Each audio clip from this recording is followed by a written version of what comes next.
takutkan, khawatirkan, karena Allah sudah bersama kami, bahkan tinggal di dalam kami, menyatu dengan kami selama-lamanya. Kita akan disiapkan bagi setiap kami dalam nama Yesus dan berdoa. Amin. Silakan duduk Bapak Ibu. Puji Tuhan. Terima kasih buat Pak Firman dan tim hari ini, sangat memberkati. Wow. Saudara diberkati amin. Ketika memuji menyembah Tuhan. Jadi memang penyembahan itu bukan nyenengin Tuhan sebenarnya. Penyembahan itu untuk memberkati kita. Karena penyembahan kita nggak membuat Tuhan semakin mulia, enggak. Justru waktu kita nyanyi itu diingatkan terus bahwa Tuhan sayang kita, Tuhan mengasihi kita. Amin. Tuhan kita hebat, Tuhan kita dahsyat. Dia nggak berubah, dari dulu tetap sama, mencintai saudara 100%. Bukan karena sungguh-sungguh memuji Tuhan baru Tuhan cinta, enggak. Saudara lagi lemas-lemas pun tetap Tuhan sayang sama saudara. Amin. Baik, saya bersyukur setelah sekian purnama akhirnya bisa kembali ke Mabes. Dan selalu excited kalau ada di Mabes ini, ya.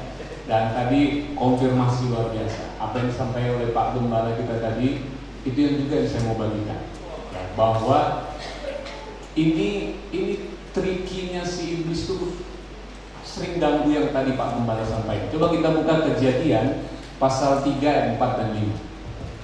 Ini sangat berbahaya saudara. Kalau mimbar ini, gereja atau pelayanan itu nggak fokus sama apa yang tadi Pak Gembala bilang.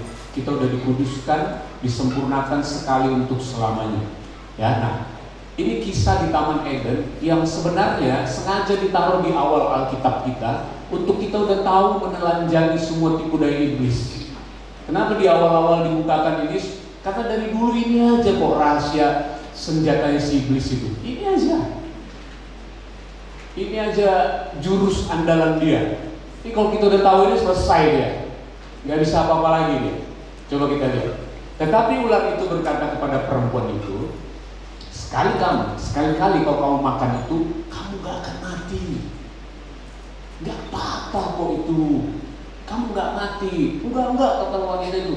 Kalau kamu makan, kamu pasti mati kata Tuhan. Enggak. Kamu nggak akan mati. Jadi apa? Ayat 5 dirubahnya, ditawarin yang lebih baik. Ayat 5 bilang ini, tetapi Allah mengetahui. Langsung dipakai seolah ini katanya Tuhan.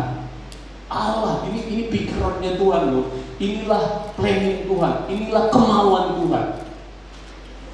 Kamu makan, bahwa pada waktu kamu makannya, matamu akan terbuka dan kamu, Hawa, Adam, jadi apa? Sama loh seperti Tuhan. Bisa bedain yang baik dan yang jahat. Coba, ini tawarannya menarik gak Bapak Ibu Saudara? Menarik. Kenapa? Ini kehendak Tuhan untuk kita hidup sama seperti Tuhan. Karena dia tahu, diceritain sama Tuhan juga, kamu akan serupa dan segambar dengan Aku menciptakan kamu bukan akan. Sudah, aku menciptakan kamu itu serupa segambar dengan aku. Karena itu kamu harus hidup sama seperti aku. Amin. Dan ini yang ditawarin iblis. Mau enggak? Kamu mau sama seperti Tuhan? Makan aja. Sebelumnya, tidak pasti saudara, Adam dan Hawa itu nggak ada rencana mau kudeta Tuhan. Itu nggak mungkin. Di sini tuh nggak ada pemberontakan, di sini nggak ada. Paham ya saudara? Ini rohani kali bud. Ini tawaran buat saudara sangat rohani. Akan menjadi orang Kristen yang luar biasa. Itu yang ditawarkan sama ular. Ini bukan untuk buat jahat. Percayalah itu menarik untuk dipercaya, diikuti. Benar ya? Nah, hari ini saudara, hal yang sama dilakukan iblis kepada kita yang sudah dilahirkan kembali. Tahu apa? Kamu mesti melakukan ini, melakukan itu supaya lebih kudus, lebih sempurna, dan diberkati. Paham kan? Lebih gampang ngobatin orang berdosa. Ini versi Yesus ya, pengalaman Yesus. Nggak tahu kalau di Rosdale. Kalau pengalaman Yesus, lebih gampang ngobatin orang yang berdosa, perempuan berzina, pemungut cukai, dibanding yang legalistik, yang agamawi. Ini pun Tuhan angkat tangan. Jadi kalau dia mau melawat umatnya, pas ke orang Farisi itu belok, tak mampu yang itu tidak bisa. Dia lari ke orang yang berdosa. Yang ini lebih gampang disembuhkan, dipulihkan. Lebih sulit itu orang yang agamawi, yang merasa dengan perbuatannya dia bisa layak di hadapan Tuhan, pantas diberkati, layak dicintai. Apa perbuatannya? Jadi perbuatan mereka mau tolong Tuhan. Adam dan Hawa mau jadi penolong Tuhan. Supaya apa? Mereka bisa semakin disayang Tuhan. Padahal harusnya udah, Tuhan udah bilang kamu udah serupa dan segambar dengan aku kok. Ngapain lagi kamu mau jadi sama seperti aku? Udah, take time. Karena masih nikmatin aja perjalanan itu. Ini enggak, udah, ini ada jalan pintasnya, ini jalan terbaiknya, makan. Jadi dia mau tolong Tuhan. Makanya, saudara, kalau kita baca di dalam, coba kita lihat ke ayat Pak Gembala tadi ya, Ibrani 10 ayat 10 dan 14. Kita mau lihat. Ini yang digoyang sama iblis, saudara. Ini kalau kita nggak kuat bahaya sekali. Ya, 10 dulu boleh, ayat 10 dulu. Dia bilang begini. Ini sudah sering ayat hafalan Rosnel Ribon ya. Dan karena kehendaknya ini, maunya siapa? Bukan maunya kita. Kehendaknya siapa? Dia bilang apa?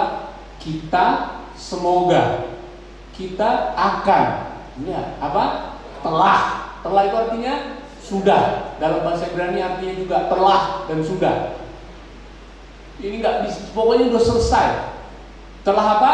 Dikuduskan. Berapa kali kita perlu dikuduskan? 1 kali aja. Untuk berapa lama berlaku? Itu berlaku selamanya.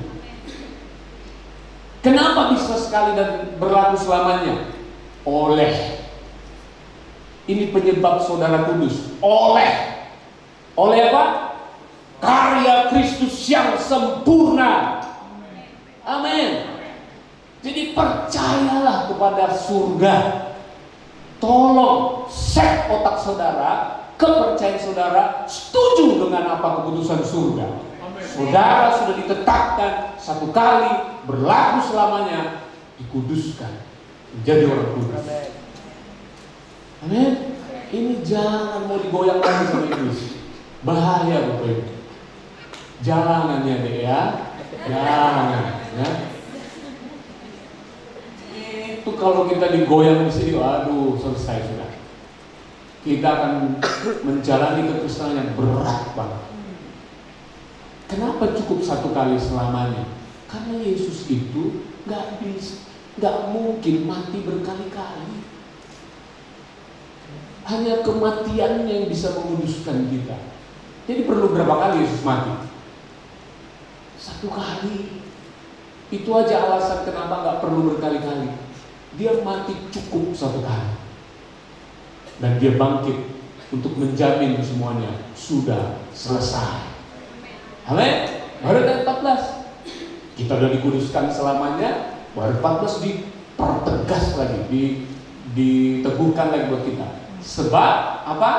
Oleh 1 korban saja. Ia semoga akan telah apa? Menyempurnakan untuk berapa lama? Selama-lamanya. Siapa? Kita orang percaya yang dikuduskan tadi. Jadi saudara orang sempurna, saudara orang kudus selama-lamanya. Amin. Ini penting karena setiap kali bangun pagi, kalau saudara dikotbahin terus, orang-orang berdosa, bertobatlah. Jaga kekudusanmu. Begitu kau tak jaga kekudusanmu, kau jadi orang berdosa, dikirim kau ke neraka. Jadi tolong hai orang-orang berdosa, jaga kekudusanmu supaya engkau tetap ada di dalam kekudusan Tuhan dan diselamatkan. Nah, ini kan mau pertegas bilang begini, kau belum orang kudus, belum sempurna, kau masih orang berdosa. Nah, kalau ini udah masuk saudara, kalau ini udah masuk dalam pikiran saudara, saya orang berdosa, maka tidak ada kemampuan saudara lagi untuk hidup kudus. percayalah, gak akan bisa. Sekali saudara percaya identitasmu masih orang berdosa, maka lebih baik kau buat rekor dosa. Ayo, buat rekor siapa lebih banyak dosanya, lebih baik itu. Karena orang berdosa sebaiknya buat dosa aja, banyak-banyakan dosa aja. Siapa lebih penjahat, jangan tanggung. Jadi penjahat kok yang klasteri, jadi penjahat yang kelas kakak. Kalau mau jahat-jahatnya jangan tanggung-tanggung. Iya kan? Enggak, saudara bukan penjahat, saudara bukan orang berdosa. Saudara itu orang benar. Kau coba-coba bergaya dosa, stres kau. Itu gak enak. Yakobus bilang, kau membohongi dirimu sendiri, menipu diri sendiri itu waduh melelahkan. Pakai topeng itu melelahkan. Saya pernah hidup pakai topeng itu, saya lupa di lemari saya ada berapa topeng, saya lupa. Jadi kalau sekolah topeng ini, kalau ke gereja topeng yang ini, kalau waduh banyak kali topeng saya. Melelahkan, capek. Hari ini kita adalah orang benar. Amin. Engkau sudah dibenarkan sekali untuk selamanya. Berarti saudara, kalau kita tahu posisi kita itu adalah orang benar, kita adalah orang kudus selamanya, sekali untuk selamanya. Bagaimana kita menjalani kehidupan kekristenan itu? Ternyata saudara, sejak awal Tuhan itu gak pernah merancang kita untuk menjadi seperti Tuhan dengan usaha dan kekuatan kita. Dia gak pernah mau kita menjadi sama seperti Tuhan di dunia ini dengan usaha kita dan pengertian kita. Itu gagal, ujungnya pasti gagal. Kalau mau memancarkan kemuliaan Tuhan, kalau mau menjadi sama seperti Tuhan, 2 Korintus 3:18. Sebenarnya begini rahasia, sederhana banget. Sederhana bagaimana kita menjadi serupa dengan Tuhan dalam kehidupan sehari-hari. 2 Korintus 3:18. Coba kita lihat. 2 Korintus 3:18. Oke, sama-sama baca. 2, 3. Dan kita semua mencerminkan kemuliaan Tuhan dengan muka yang tidak berselubung. Dan karena kemuliaan itu datangnya dari Tuhan yang adalah Roh, maka kita diubah menjadi serupa dengan gambarnya dalam kemuliaannya semakin membesar. Coba lihat, ini karya Kristus itu begini kerjanya. Kalau iblis, perbuatan kita yang membuat kita semakin serupa Tuhan. Tapi kalau cara Roh Kudus, cara Tuhan itu adalah rohnya ditaruh di dalammu. Tidak tahu kamu baik Allah, Roh Kudus di dalammu. Kemudian roh itu memancarkan kemuliaannya dari dalam keluar. Amin. Bahasa lainnya itu kalau terjemahannya memantulkan kemuliaan Tuhan. Kita ini bulan, bukan matahari. Tahu bedanya bulan dan matahari? Tahu? Apa? Satu besar, satu kecil Pak. Ya betul. Maksudnya ada yang lebih esensi. Bulan punya cahaya apa enggak? Punya. Ada namanya bulan terang kan? Punya. Tapi kemudian kenapa ada bulan gelap? Berarti dari mana cahayanya si bulan itu? Hah? Oh, ternyata bulan cuma memantulkan cahaya matahari, makanya dia bisa terang.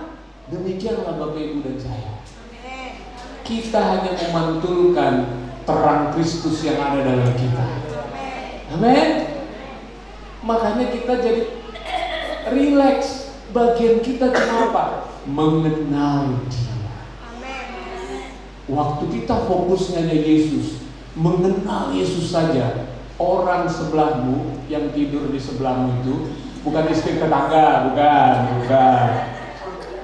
bukan suami tetangga, bukan. Dia lama-lama pasangan kita bilang, "Pak, kok Papa makin berubah ya?" Nah, papanya yang bingung. Aku berubah apa? Kenapa? Perubahan kita itu natural dan tanpa disadari. Dahsyat kan? Dahsyat ya.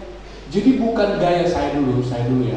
Setiap kali ada jemaat yang berubah di gereja Mega Church kami lah di Jakarta, bukan di Jakarta. Kami akan cari perubahan-perubahan hidup jemaat. Kami culik langsung ke gereja, kami wawancara, buatin videonya, bersaksi langsung. Dulunya saya tidak merokok, sekarang saya makin banyak merokok. Salah, kembali. Dulunya saya merokok kayak kapal kereta api, sekarang saya sudah tidak merokok lagi. Lewat pembinaan, perubahan hidup itu disaksikan begitu luar biasa supaya memotivasi yang lain mau berusaha berubah seperti dia. Seolah-olah perubahan hidup itu sesuatu yang kita harus upayakan supaya kita bisa berubah. Hari ini enggak. Bagi kita kalau kamu melakukan kebaikan, sesuatu yang benar, itu biasa aja, keles. Normal. Kenapa? Masa kita bingung lihat ikan berenang? Ada yang kebingungan lihat ikan berenang. Kok mantap kali gaya kawannya berenang. Kita terpesona gitu. Enggak lah. Ikan justru kalau dia ngapung begitu kita bingung. Wah, ini ikannya kenapa? Mati. Kita bisa langsung tahu. Nah, anak Tuhan, orang benar, orang suci, orang kudus itu normal hidupnya suci, kudus dan benar. Amin. Itu wajar. Yang kurang ajar kalau nggak kudus. Kok orang kudus bergaya hidup kudus? Itu ada yang salah. Makanya mimbar itu sadarkan saudara, kalau udah kudus, udah benar. Yakobus bilang, tiap minggu itu kita datang lihat cermin. Nah, baru saja dia melihat dirinya yang sebenarnya, begitu keluar pintu lupa dia. Sini kau ibadah lagi. Lihat kau cermin. Nah, suci kau kan, kudus kau kan, nah pulang. Kerjain bisnismu, pernikahanmu sesuai dengan siapa kamu di dalam cermin ini ya. Masalahnya kadang cerminnya bukan kasih karunia. Cerminnya adalah hukum Taurat. Tahu cermin hukum Taurat? Nah, sini kamu ya. Siapa? Pak Supri. Coba perhatikan Pak, kumisnya Pak, tolong rambutnya Pak, di balik baju itu. Taurat selalu cari di mana jeleknya, apalagi yang kurang. Udah dapat kan 2-3 poin, minggu depan datang lagi, belum selesai 2-3 poin itu, muncul lagi satu lagi ini Pak Supri. Lama Pak Supri nggak berani ke gereja udah. Atau datang dengan pakai topeng, sudah diselesaikan minggu lalu, sudah topeng. Bahaya saudara. Bersyukur saudara pilih gereja di tempat ini. Cermin kita di sini cuma memperlihatkan karya Kristus yang sempurna sudah ada dalam diri. Jadi pulang, saudara nggak salah identitas. Saudara selalu pulang diingatkan terus bahwa saya orang benar, saya orang kudus, saya yang sudah disempurnakan oleh Tuhan sekali selamanya. Kalau sudah bisa begitu mikirnya, gampang hidup benar. Jatuh dalam dosa atau apapun, cepat kali bangkitnya. Amin. Cepat, nggak perlu pakai jurus 1111. Ampun ya Tuhan. Ini self righteousness. Nangis dulu, penyembah sendiri, minta ampun sama Tuhan, baru diampuni Tuhan. Itu self righteousness. Kalau belum nangis, belum menyesal sungguh-sungguh, nggak diampuni Tuhan. Iya kan, itu ukuranmu kan? Kamu yang buat kan? Makanya kalau belum nangis, hancur-hancur dulu berapa hari, malas pelayanan, berapa minggu dulu. Wow, kacau-kacau dulu. Nanti makin lelah. Udah baru masuk kamar, capek aku Tuhan. Kayak berapa kau? Begitu salah, langsung bangkit aja. Aku orang benar ya Tuhan. Itu dahsyat ya, itu dahsyat. Iblis baru mau panah kita bilang, mana orangnya tadi di bulan, wah udah dahsyat lagi dia. Gak sempat dia kemana-mana kita dituduh. Kan tugasnya iblis apa? Mendakwa orang benar siang dan malam. Tugasnya Roh Kudus apa? Darah Yesus itu akan terus berteriak jauh lebih keras daripada darah Habel. Kau sudah kubenarkan sekali untuk selamanya. Harusnya suara itu yang bukan miang-miang di telinga kita. Itu yang harusnya kita sepakati. orang benar hidup oleh iman. Iman apa? Percaya karya Kristus sempurna dalam hidupku. Kalau sudah di posisi ini, Bapak Ibu, percayalah saudara, dikejar-kejar uang, dikejar-kejar kesehatan, dikejar-kejar, itu semua ditambahkan. Serius, ini kita enggak jaga kekudusan supaya diberkati, jaga kekudusan supaya waktu banyak. Enggak gitu konsepnya.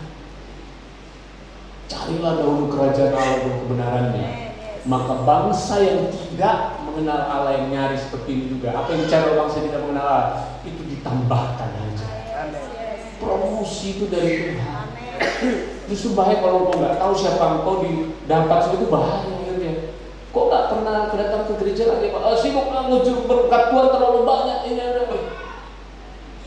Salah fokus gitu. Baik kita itu semua tambahan. Amin. Beritakan ini aja. Aduh, ini sebentar lagi kita nggak bisa letter L lagi. Bola di sana, toilet harus dipindah lah. Kenapa? Karena Tuhan akan terus firman Tuhan tadi, ketika Kristus ditinggikan, Bapa akan menarik orang datang. Gereja kita, mabes kita ini hanya mendidikan Yesus. Makanya siap-siap kita melihat penuaian yang besar. Dan di Batam kita udah coba cari-cari, terbatas gereja yang kayak kita. Terbatas yang hanya memberitakan karya Tuhan yang sempurna. Dan kita orang-orangnya hari ini. Amin. Siap terus untuk melihat itu. Nah, sedikit share apa yang terjadi di Ribon hari-hari ini betul-betul luar biasa. Apa yang kita sharing tadi itu, itulah alasan kenapa Ribon ada. Makin saya mengerti, Pak Jo, Pak Yusa cerita, apanya alasan kami Pak ke Amerika kalau bukan berita itu. Promosi yang begitu karpet merah bapak-bapak kita itu ke sana. Kenapa? Orang Fuller banyak di sana. Orang hebat banyak di Amerika. Nggak butuh lagi kok model-model bapak kita berdua kok. Ngomongnya model-model orang. Tapi berita yang ada di dalam Pak Jo, Pak Yusa itulah yang dibutuhkan Amerika. Sama saya pun begitu, saya udah tahu kenapa saya ada di Ribon. Berita ini yang harus saya terus beritakan. Bahkan bukan cuma di pelayanan. Inilah alasan kenapa nafas ini masih ada di hidup saya. Hanya untuk memberitakan kabar baik ini. Kalau sudah selesai, pulang aja ke surga. Aku bukan orang dunia ini.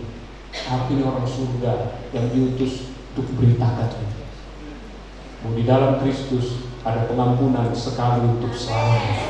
Di dalam Kristus kita dibenarkan sekali untuk selamanya. Mari kita masuk kesimpulan. Nah, udah boleh senyum karena Pak Faris sudah selesai. Jadi keserupaan dengan Tuhan adalah membiarkan Tuhan memimpin hidup kita setiap saat. Makanya hidup dipimpin oleh Roh. Galatia 5 ayat 16-17.